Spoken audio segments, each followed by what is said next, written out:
Honorables frères et sœurs, la situation ou les situations que nous vivons à notre époque, de manière générale et dans nos vies personnelles, poussent de plus en plus de personnes, hommes ou femmes, personnes âgées comme les plus jeunes, même les enfants, à s'attrister de plus en plus, à s'angoisser ou vivre des moments très difficiles de plus en plus qui provoquent en nous des angoisses, des tristesses, du stress. Et pourquoi pas, alors qu'on voit ce qui se passe autour de nous, ça ne peut que nous attrister. Les guerres, pandémies, réchauffement climatique, les informations continues qui nous rappellent que la vie est très dure et de plus en plus dure dans les 4 coins du monde.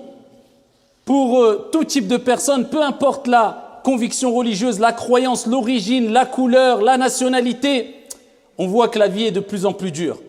Et même nos problèmes personnels qu'on rencontre dans la vie de tous les jours, perte d'un proche, maladie, perte d'un emploi, perte financière, etc. Tout cela nous pousse à stresser de plus en plus, à angoisser. Certaines personnes tombent dans des dépressions, d'autres sont obligées même de prendre des médicaments, comme vous le savez, malheureusement.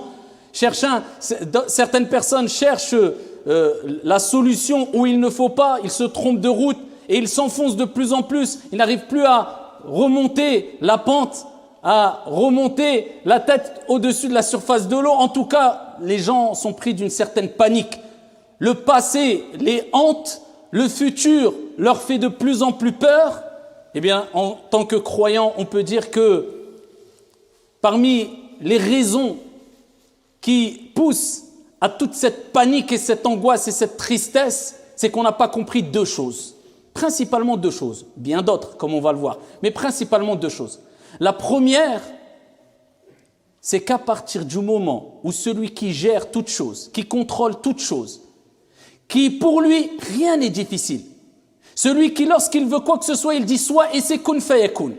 On n'a pas compris que lorsque Dieu, Allah subhanahu wa ta'ala, celui qui gère toute chose à la perfection, le sage par excellence, lorsque Dieu, notre Seigneur tabaraka wa ta'ala, est avec nous, nul besoin de s'attrister. La tahzan inna Allah ma'ana. C'est ce qu'a dit le prophète à Abu Bakr lorsqu'ils étaient dans la grotte et qu'il y avait des gens qui étaient à quelques centimètres à proximité d'eux et qui souhaitaient une seule chose ou qui ne souhaitaient qu'une seule chose, c'était de les tuer.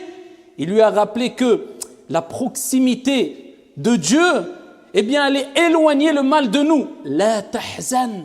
Ils sont à côté de nous. La tahzan. Inna Allah ma'ana. Dieu est proche de nous, nous sommes proches de Dieu. Dieu éloignera leur proximité et leur mal. Dieu est avec nous. Et Allah subhanahu wa ta'ala a transformé cette peur, ce souci, cette angoisse en une délivrance qui est une source de joie pour les milliards de croyants et de musulmans jusqu'à la fin des temps lorsqu'on évoque cette histoire. Et une grande leçon. La tahzan, inna Allah ma'ana. Le tout, c'est d'être proche de Dieu. D'avoir une proximité avec ton Seigneur tabaraka wa ta'ala. Et la proximité avec les problèmes et les soucis deviendra quelque chose de très loin, un mauvais souvenir du passé, incha'Allah ta'ala. Tu seras préservé. On n'a pas encore compris que lorsqu'on est proche de Dieu, rien ne nous affectera. Et il y aura toujours une délivrance.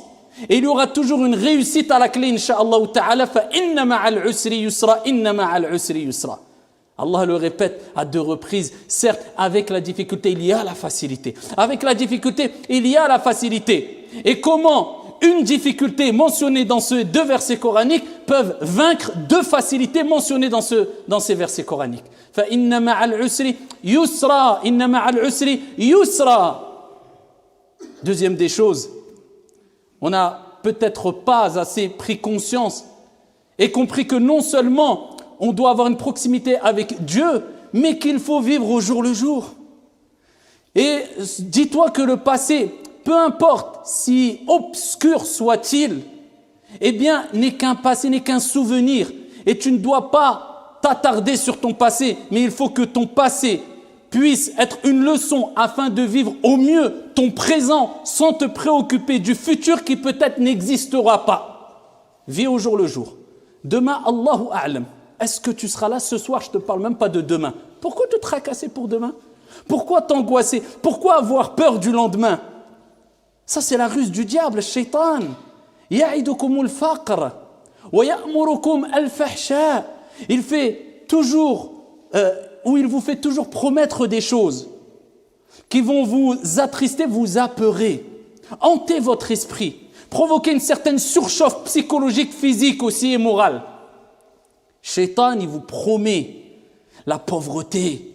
Il va vous pousser à penser que vous allez être pauvre. Vous allez tout perdre. Demain, tu vas tout perdre. Demain, tu ne pourras pas nourrir ta famille. Demain, tu ne pourras plus payer ton loyer. Demain, وَيَأْمُرُكُمْ الْفَحْشَاءَ.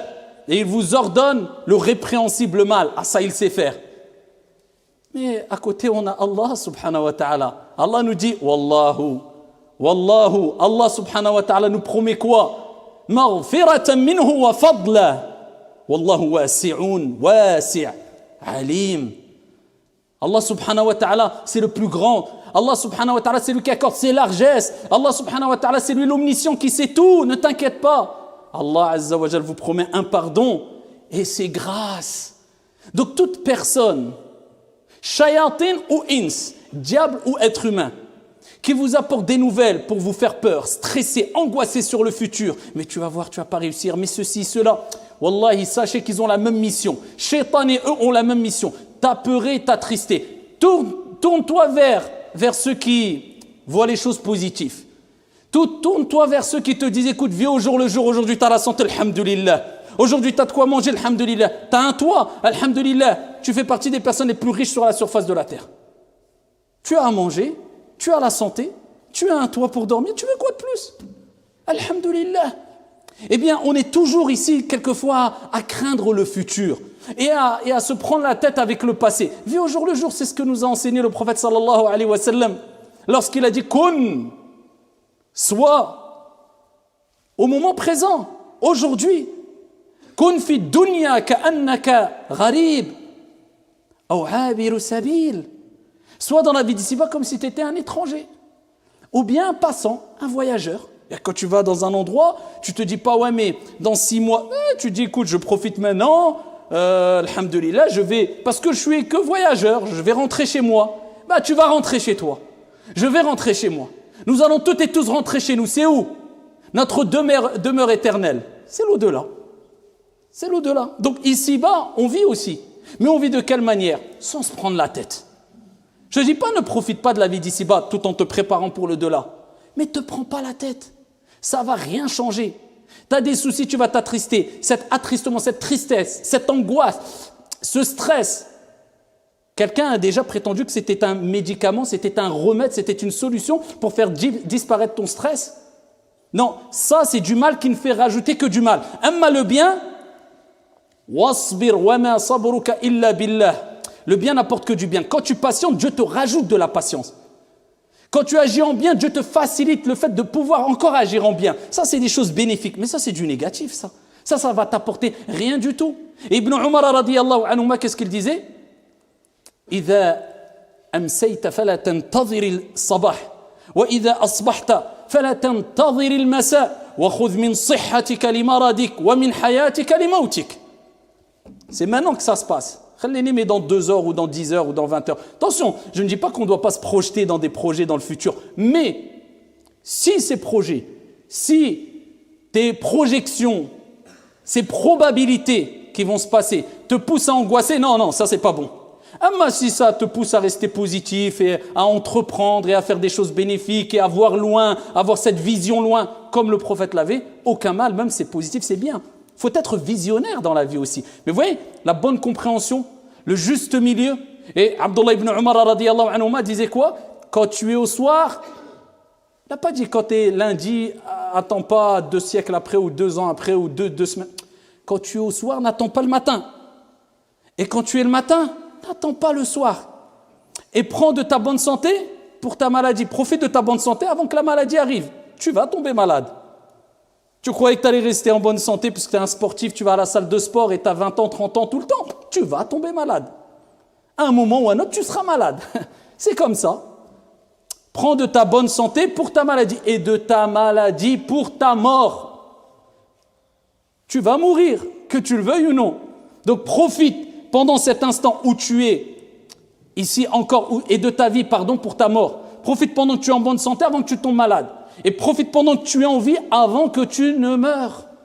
Donc il te dit profite et agis en conséquence et de la meilleure des manières au moment T.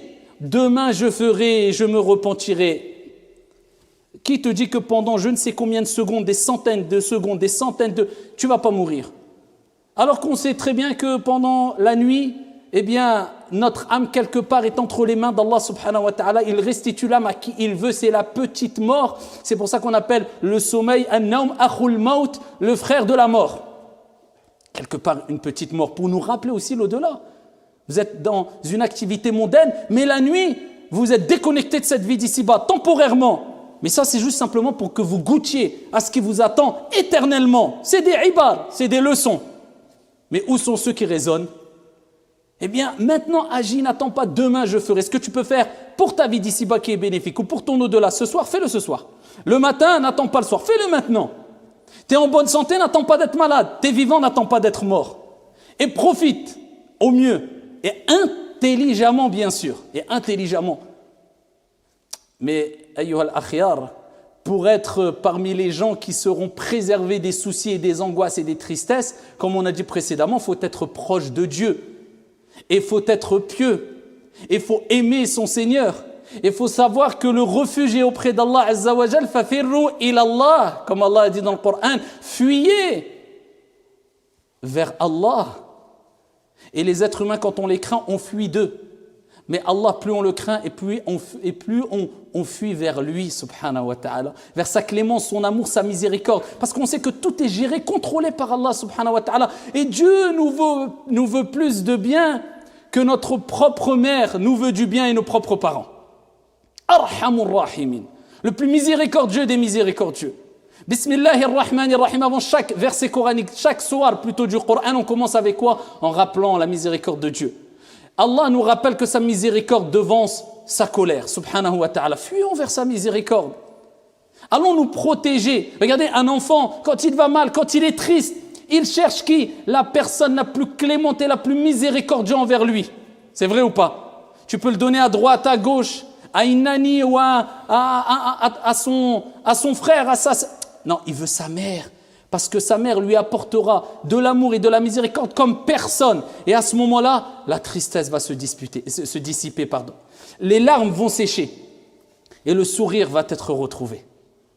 Pourquoi? Parce que plus tu fuis vers la miséricorde, et plus ici ton cœur s'épanouit, et la tristesse se dissipe. Eh bien, le plus miséricordieux, c'est Allah. Plus tu fuiras vers sa miséricorde, et plus tes soucis se dissiperont, et plus tes larmes se sécheront, et plus ton sourire réapparaîtra, reviendra, éclairera ton visage une nouvelle fois. Fuyons vers la miséricorde d'Allah. Fafirru ilallahi azza wa jal. Et les preuves en sont nombreuses. C'est comme ça que le prophète agissait. Allah subhanahu wa ta'ala ne dit-il pas, ceux qui ont des problèmes, toutes les portes se ferment. La solution? Ah oui, il faut de l'effort. Je ne vais pas dire une solution miracle, tu fais rien et voilà, la tristesse va disparaître, le souci, les soucis, les angoisses. Non, il faut des efforts dans toutes choses. Bah là, l'effort, c'est quoi? Bah, c'est fuir vers Allah subhanahu wa ta'ala. وَمَنْ يَتَّقِ اللَّهِ يَجْعَلْ لَهُ مَخْرَجًا وَيَرْزُقْهُ مِنْ حَيْثُ لَا يَحْتَسِبُ. Celui qui agit avec piété vis-à-vis de Dieu, on lui donnera une issue à ce moment-là. On lui donnera une issue favorable et on lui donnera sa subsistance d'où il ne s'attend même pas. La cause, c'est quoi? Taqwallahi tabaraka wa ta'ala. La piété, l'amour de Dieu. Revenir vers Dieu. Parce que Dieu, quand il t'éprouve aussi, c'est parce qu'il t'aime. Inna Allah idha ahabba qawman ibtalahum. Dieu, comme le prophète a dit, quand il aime un peuple, il les éprouve. Pourquoi? Parce qu'il pense à toi. Il y avait des pieux prédécesseurs qui, quand ils n'avaient pas une épreuve pendant quelques jours, ils pleuraient. Pourquoi? Ils disaient, c'est la preuve que Dieu ne pense plus à moi peut-être. Ils avaient peur que Dieu ne pense plus à eux. Et ils avaient peur que c'est un signe que Dieu ne les aime plus ou ne les aime pas parce qu'ils ne sont pas éprouvés. Ils savaient que quand une personne est éprouvée, c'était une preuve que Dieu l'aime. Ils ne cherchaient pas les épreuves, mais quand ils étaient éprouvés, ils le prenaient bien. Eh bien, c'est ainsi que le croyant doit réagir, en se disant qu'il n'y a aucune épreuve qui va le détruire. La yukallifu Allahu nafsan illa wus'aha. Allah ne donne à aucune âme une charge au-dessus de ses capacités. Tout ce que tu vis, tu pourras le supporter. Donc dès que l'épreuve arrive, si grande soit-elle, tout de suite tu te dis quoi? Inna lillahi wa inna ilayhi raji'un. Nous appartenons à Dieu et à Dieu nous retournerons comme Allah nous l'a dit. Et je sais que je pourrai supporter cette épreuve avec l'aide et l'assistance de Dieu, car il n'y a aucune âme qui a une épreuve au-dessus de sa capacité. Alhamdulillah. Donc la crainte d'Allah subhanahu wa ta'ala, le prophète, alayhi afdalu salati wa azka taslim, lui aussi il avait des épreuves. Lui aussi a eu des moments de peur, des moments d'angoisse, des moments de tristesse. Ça c'est le prophète, donc c'est humain. Mais comment réagissait-il? À titre d'exemple, Hudayfa radiyallahu anhu warda disait, comme jaa fi sahih, كان النبي صلى الله عليه وسلم إذا حزبه أمر صلى. Le prophète alayhi salatu wasalam, lorsqu'il était touché par un problème, une chose qui le préoccupait, une mauvaise nouvelle, une tristesse, une crainte quelconque, il faisait quoi? Comme nous, on a tendance à faire, aller pleurer, à frapper à toutes les portes de cette vie d'ici-bas, et quelquefois en suppliant comme peut-être on n'a jamais supplié celui qui méritait les meilleures des supplications, à savoir Allah subhanahu wa ta'ala. S'il te plaît, aide-moi, sors-moi de ce problème, je te donnerai ce que...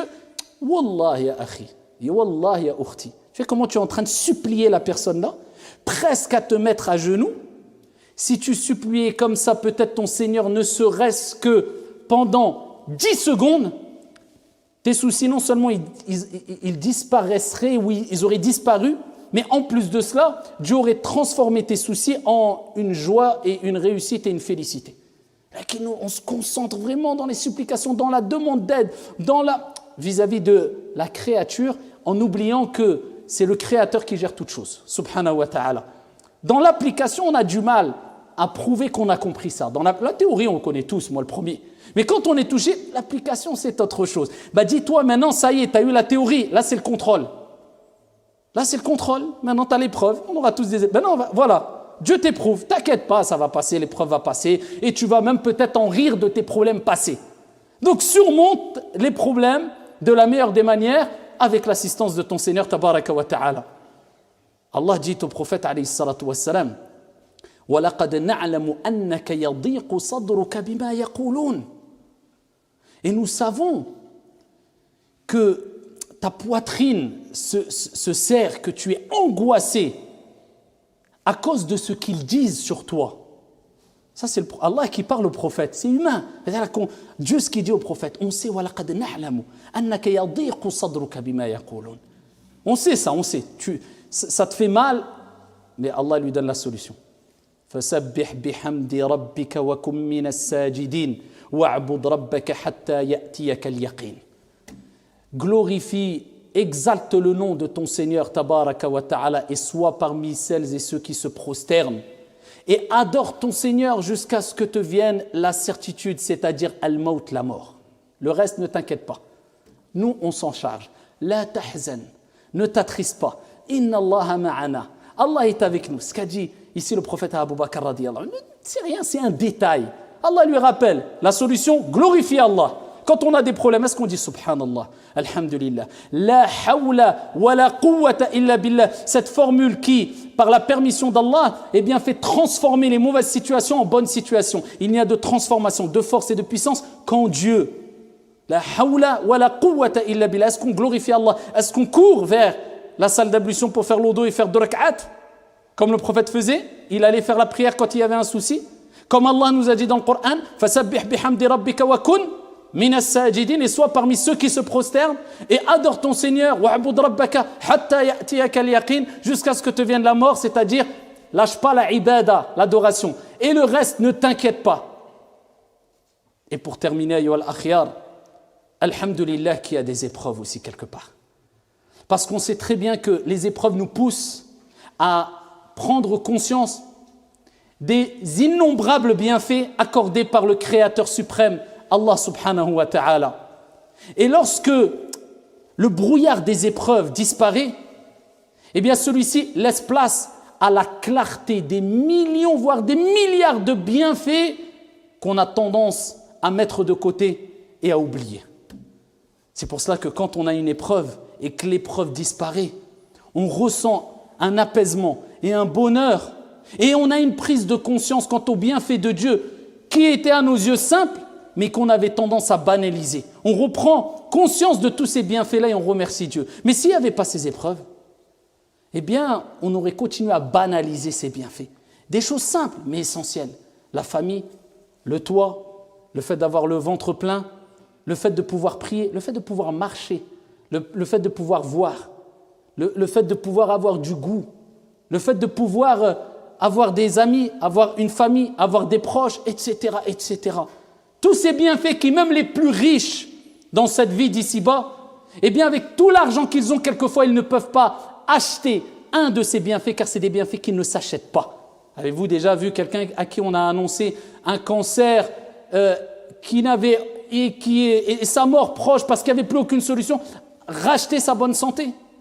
Ou quelqu'un à qui on a annoncé que ça y est, dans quelques heures, il allait mourir parce que voilà, il est en fin de vie. Sa famille a pu racheter avec ses milliards sa vie. Il y a des bienfaits, wallah, ils sont inestimables. Ils n'ont pas de prix. C'est pour ça que le prophète sallallahu alayhi wa sallam nous dit, comme jaa fi sahih Muslim, انظروا إلى من هو أسفل منكم ولا تنظروا إلى من هو فوقكم. Regardez ceux qui sont au-dessous de vous, dans le dunya, dans les bienfaits, et ne regardez pas ceux qui sont au-dessus. Ceci vous empêchera de minimiser les bienfaits de Dieu, d'Allah subhanahu wa ta'ala sur vous. Si demain on vous annonce qu'Allah vous préserve et nous préserve toutes et tous de toute maladie, mais si demain on nous annonce, ou à l'un d'entre nous, qu'il est touché par un cancer et qu'il ne lui reste plus qu'1 an à vivre, billahi alaykum, est-ce que les plus gros des soucis qu'il aura eu dans cette vie d'ici-bas ou qu'il aura dans cette vie d'ici-bas ne sera pas autant mesquin que ridicule à ses yeux? Il n'en aura rien à faire. Quoi? J'ai perdu mon emploi, j'ai plus d'argent, il ne pensera plus à ça. Et si on lui annonce après 6 mois, en fin de compte, miracle, tu as guéri de ton cancer, allez le voir. Vous voyez que les épreuves, c'est une des meilleures leçons et un des meilleurs moyens pour nous remettre sur les rails.